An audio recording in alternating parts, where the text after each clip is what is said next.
Today's lesson is on goal orientations. Goal orientations are your motives to pursue goals within various contextual settings, and these orientations are heavily influenced by what you actually want to achieve, the level of effort that you're willing to invest, and your underlying experiences up to that point. These goal orientations do have unique traits that make them modular, but they also have similarities with neighboring orientations that make them somewhat fluid over a spectrum. But for example, both mastery approach and mastery avoidance emphasize self-improvement rather than external judgment from others. They also view a commitment to achieving through persistence as beneficial, so they view effort as meaningful. Mastery approach and performance approach, on the other hand, share a positive perspective on stress. And they view stress or challenges or setbacks as opportunities for growth. These overlaps can be a little bit confusing or even seem complex. However, they do allow us to significantly fine-tune our goal pursuit based on mindfulness of our options. So with this in mind, there are 4 generally accepted goal orientations, and these include performance avoidance, and that typically is going to be motivated by a desire to not be embarrassed or appear incompetent among peers or others. There is mastery avoidance. Again, that motivation is typically unique in that the desire is to be able to meet at least the minimum standard, or at least a fear of not being able to meet a minimum standard. There is performance approach, which is focused on gaining favor from others through your performance. So there's an external motivation there. And then finally, there's mastery approach. And this orientation is typically the most adaptive, and the desire is personal growth.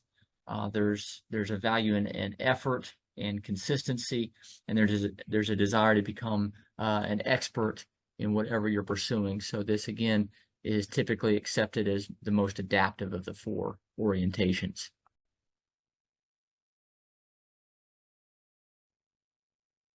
On this slide, we're going to address the avoidance orientations. Avoidance goal orientations involve a focus on avoiding negative outcomes or judgments rather than achieving positive outcomes. So again, we're focusing on avoiding failure rather than pursuing success. So individuals with avoidance goals may seek to prevent failure or criticism or negative feedback, and their motivation is driven by a desire to escape unfavorable evaluations.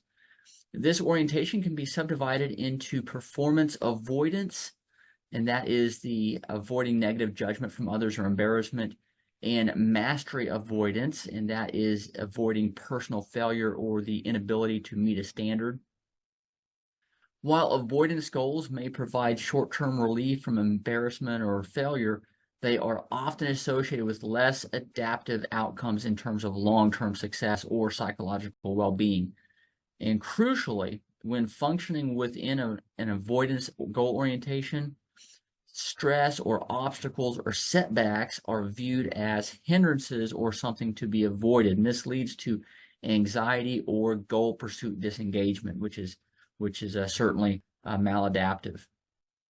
So if we're operating within a mastery avoidance orientation, there's going to be an aim for minimal effort, or what is the minimum required effort in order to be able to perform the task at least minimum standard.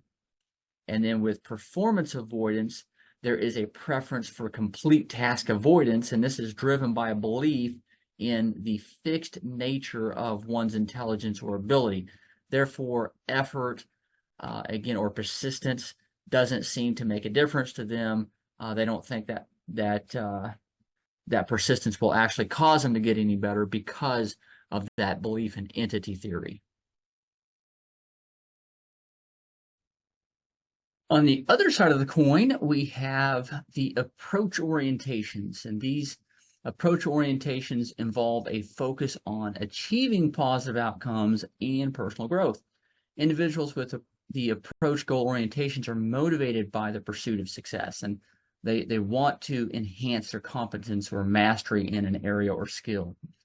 This orientation can be divided into mastery approach and performance approach, with mastery approach seeking personal improvement and development or efficacy and skill, while performance approach strives for positive judgments amongst their peers or others. So the approach goals are associated with more adaptive outcomes, fostering resilience and enhanced psychological well-being typically. So performance approach goal orientations, they aim to showcase one's skills or again to outperform your peers, and they want to, or they're motivated by earning external recognition. So if we operate within this orientation, we strive for excellence in comparison to others, and we often seek validation through external acknowledgement. That's an important distinguishing characteristic. So this goal orientation is identified with increased anxiety and stress that can result from obstructed performance. So if we're not able to meet our expectations, this can negatively impact our overall sense of well-being. And then we also have a fear of failing to meet the external performance goals that we have set, and this can lead to feedback avoidance and also cause us to hinder our personal growth and reduce our intrinsic interest in that goal pursuit. And this in turn can impair deep learning or persistent pursuit. The mastery approach, on the other hand, this goal orientation emphasizes acquiring new skills, enhancing competence, and mastering our tasks, or again, our efficacy. Those with this orientation are driven by our internal desire to grow or learn or to improve. This orientation fosters a growth mindset, and it embraces dedication and effort to improve our abilities while viewing challenges or setbacks or even failure as growth. And also, as this goal orientation will help us to partner our self-discipline and our self-confidence, thereby promoting a deeper exploration of this particular goal pursuit. So again, this orientation helps us to focus from external judgment to our own personal growth and personal progress, and this results in, again, enhanced psychological and even physical well-being.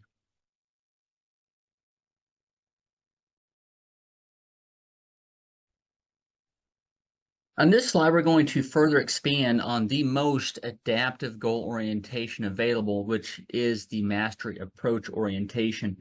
By embracing a mastery approach goal orientation, we are able to direct our focus towards our personal growth and continuous improvement over time. This mindset encourages us to strive for mastery, emphasizing the development of skills and knowledge in a certain area.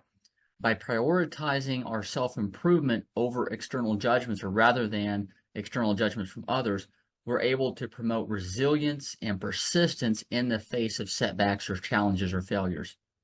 This approach not only contributes to long-term success, but also enhances our overall psychological well-being and even our physical well-being.